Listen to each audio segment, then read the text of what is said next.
Well, hello and welcome to the Footy Interchange Exchange. This is the People's Podcast. This is the chance that you get to drop in your questions, drop in your comments, and we will answer them right here on the podcast, Schoey. I do very much enjoy doing this, and people have got stuck into me a bit this week. A bit of feedback for you too. Who cares about me? Last week's episode as well.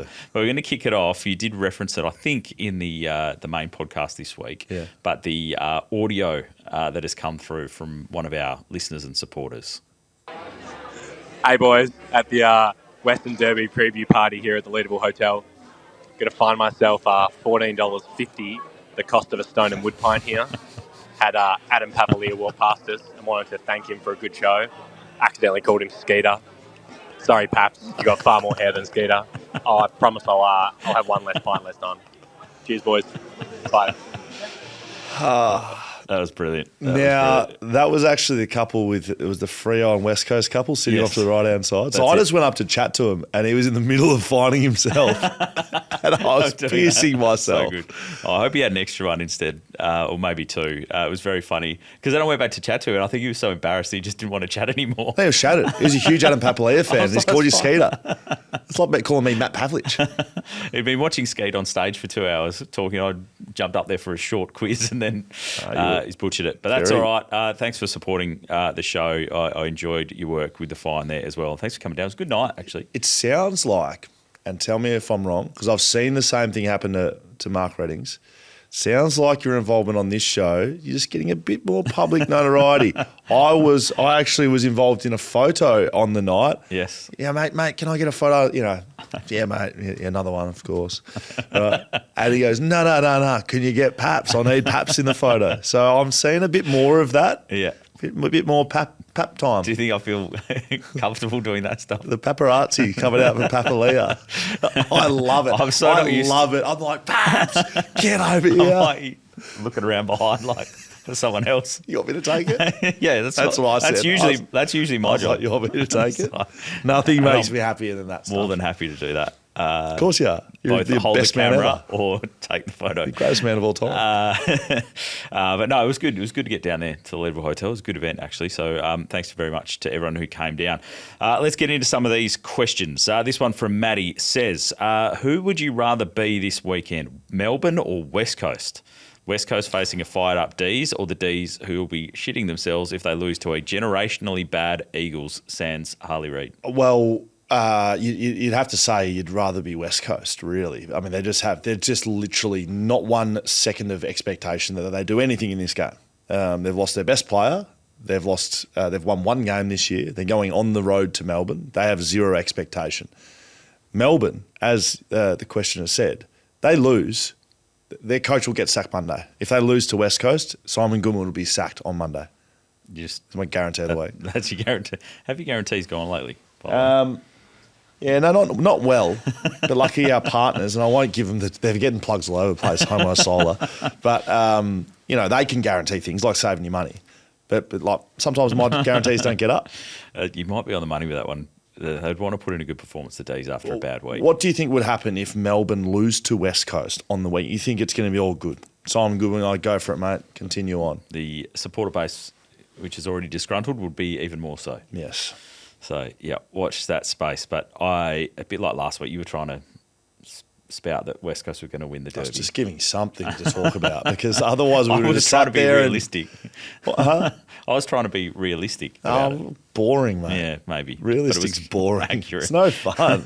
You have a laugh. We don't have, like, if you expand on that a tiny bit, like, I know that some people get frustrated with that sort of stuff, but like, just to give you a bit of insight into when I'm doing this sort of stuff, I don't value my own opinion high enough above everyone else's to just give you I can't have a bit of fun with answers. Like, people take it so bloody seriously. It's okay to say West Coast going to win the Derby and have a chuckle.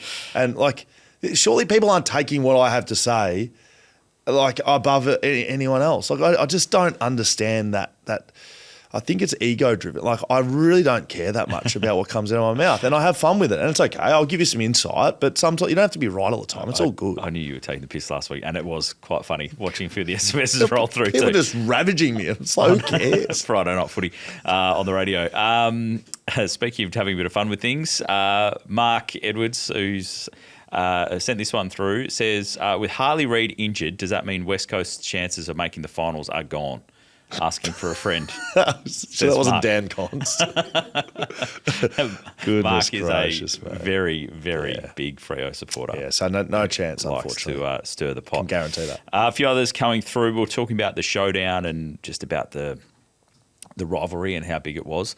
The Crowie in Crow's Nest has sent this one through. So good to see we're going. I think that's New South Wales, right? It is, yeah. And a Crows supporter over there says, just to add some context around the Crows v Port hatred, the Crows literally exist as a result of unanimous hatred from all teams in the SANFL towards Port Adelaide. They simply were not going to allow Port Adelaide to represent South Australia as the first team in the AFL. Yeah, isn't there there's a big conflict there? Like, didn't Port Adelaide, they entered first? Yeah, we were talking about that. They tried to get into the AFL first. Yeah, I like the hatred, and like Dom Cassisi, who we had on Tuesday's show.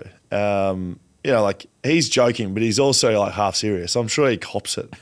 I think that's gone away over here in Western Australia. A little bit. Again, when the two teams are in such a different spot. Where's the feedback? I want to hear the feedback part where people coming at us or something. We're getting there. B-Dub says, in terms of fixturing, I love the 2 Friday night games, so there's more choice for the footy fans and at least one game will be worth it. Yeah. We will get to that stage. And I was thinking a bit about it because I threw something into X saying this is just garbage fixturing, which it was. I don't think you can argue against it. But like back in the day, you know, they used to do radio crosses and you'd be getting like live score updates because all the games were on at the same time, like a Saturday arvo. Yep. You're going, let's go down Adam Papalia, Cadinia Park. What's the score of the Geelong St Kilda? And you'd come on and give it. Well, that's sort of old school a bit. But there was a stage even when there was less games on a weekend that there was double ups. And so maybe we're getting too picky, I guess, that there shouldn't be double ups. I don't know. We just want clear air. I think if you're going to play it on a Friday night, the second game just has to be in Perth and start the game in Melbourne earlier. Yeah. And so you can see the majority of both. Yeah. And then you get both of them in, which is what this one says from Borkin Garage says, why do they always get concerned about reading some of these names? Says, why do they start games so that quarter time is half time in the other game? I just want to watch some of the other game in the breaks, but they're also on a break at the same time. It's just dumb. Yeah, you could literally start it as quarter time starts and you'd cop. Yeah, well, some of them you see sort of start half time with the other one. Yeah.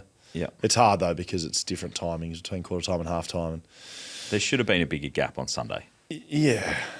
I mean, I just saw Greg Swan on socials explaining it a little bit with some interviews they're doing around the AFL stuff that Drew Jones spoke about. And he said their communication's been really poor, which like anything, if you just say what's going on, people move on far quicker. And that comes from late changes to injuries to club messaging around indiscretions or positivity or whatever. If you just come out and say exactly what's happening, there's not much more you can do with that. But when people are left to their own devices, aka me and anyone else, and you don't know what's going on, well, it could be anyone's. So it'd be solved by just saying, well, this is why we've done it.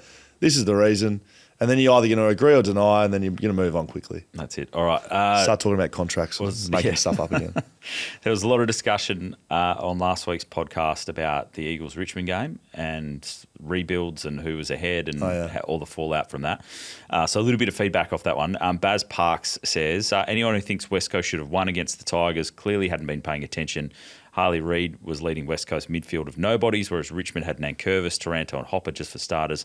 Richmond were way more experienced in that area of the ground, and it showed in the third, says Baz. I think Prestia might have been playing as well. Yep, as well.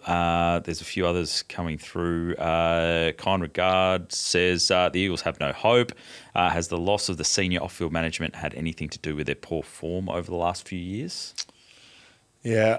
Well, you know that I've been quite positive on the West Coast Eagles the last couple of months, so not much has changed for me. They're coming off a really, really, really, really poor patch with a shocking list, and I think they'll probably look at the coaches. Andrew McQualty, if you remember, was added quite late in the piece. Yep. It took a long while to appoint him as the coach.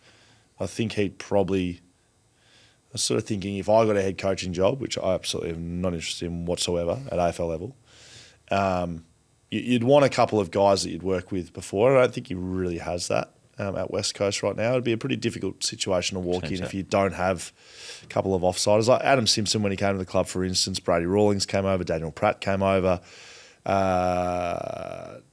Drew Petrie came over. Like he had some people around him that he'd sort of worked with before. I think that's important when you're a new head coach. So I wouldn't be surprised if we see 1 or 2 additions at the end of the year. Ooga Booga says, I think Schoey's right about the Eagles. Yes, they're bad, but they're not getting any worse, and there's not much to be done about the mistakes they made list-wise prior to the proper rebuild. All they can do is move forward. So at this point, the only time we should be talking about how bad they are as if it seems as if they're not improving at all, and that's contingent on draft and getting games into the kids. Eagles fans, unfortunately, have to sit on their hands and barrack for a second team for another year. Yeah, at least. Yeah. And it'll be a big draft and trade period this year for West Coast, depending on what they do with the first rounders, whether they trade out and go to next year and get future picks. Well, they sort of did that last year, that they've got picks into this year from last year. Which I could see them doing that again because I don't think it's overly strong. They butchered the Hawthorn-Carlton thing. Yep. They've absolutely butchered Picked the wrong team. It's like a 10 pick swap. Yeah. They've butchered that. Yep. By picking Hawthorn's future first rather than Carlton's. I don't know how you do that at the time, even at the time. Carlton would tip to go pretty well. Yeah, this but year. Hawthorn were a kick away from making a prelim last year. Yeah. Well, they're going to go backwards. Please. That was a butcher job. Yeah. Well, who was still responsible for potentially that? miss finals Anyone this year. put their hand up and say that was my call? I don't know who specifically that came down to. Broken Chairs has sent me a very long message. I can't read out all of it here, but if you want to see his point, go and check it out in the YouTube comments. But basically around the thought of from 2019 for West Coast, because we were talking about rebuilds and who was going quicker, that West Coast should have been fine to keep pressing for a flag because their list wasn't that old at that time at the end of 2019. And then you go into the Tim Kelly deal, et cetera, et cetera. I don't know if you got me a little bit mistaken there. I've always been in the case that, yeah, absolutely, 2019, they should have been going kitchen sink, throw in, keep going. It was more towards the end of 2021, which is when they needed to start going harder at trying to get more draft picks in the door. That was my point anyway. So Broken Chairs has had a big crack at me around that and given lots of information around it. And the other part to it was about winning a flag limiting access to AFL assistance. So basically saying that the Kangaroos played in prelims in 2014 and 15 and 7 years later they got given an AFL assistance package. Says 10 years seems fairly arbitrary. You wanted a 10-yearer. Yeah, if you win a flag, I don't think you should be able to get a priority pick at that point. And yes, I'm just picking a number out of thin air, but that seems about right. I'm still pretty comfortable with that. And they've asked the question, quite a few people have asked the question, as Matthew Stevens says. So to clarify, if Sheed misses the kick from the boundary in 2018, West Coast qualify for a priority pick in 2025. What's the outcome of one game 8 years ago to do with their situation now? I think that's a massive difference, right? If you don't win the flag... What do you get for winning the flag, though? You Money. win the premiership. You win it all. You get everything for winning the flag. Yeah. And if you don't win it, then, yeah, absolutely, I think you should be back in that pack because you've missed out and you want to rebuild and go again. I don't know. That's just how I feel. I think if you win the premiership, fans can handle being down the bottom of the list for a while. Yeah, I probably don't feel strongly either way on this one with the priority pick. Sometimes I don't understand. I get a bit confused, to be honest, about the trade period and draft picks and priorities and basically, where it all sits. If you're really bad for many seasons in a row and you're only winning a few games, you can apply to the AFL to get extra assistance in terms of another pick, which is generally at the end of the first round, somewhere around there. Yes. But it's up to the AFL Commission and their discretion as to whether they will help you out. There is no way in any world that how much money a club has anything to do with that. No. Should have anything. No, I don't think that should have anything to do with it. My thing is, I just don't think the other clubs have been feeling all that good if West Coast have won a premiership not that long ago in the context of how tough it is to win flags to get some extra assistance. Yeah. Trent Davidson says, not being competitive for all 4 quarters against a team dubbed to not win a game all year. This is talking about the West Coast Eagles game. All the fans want us to be competitive. Paps is right. Leave him alone. And was I attacking you? Thank was you, I? Trent. A little bit, I think. Yeah. Certainly some people Okay. more so the comments on the on the YouTube video.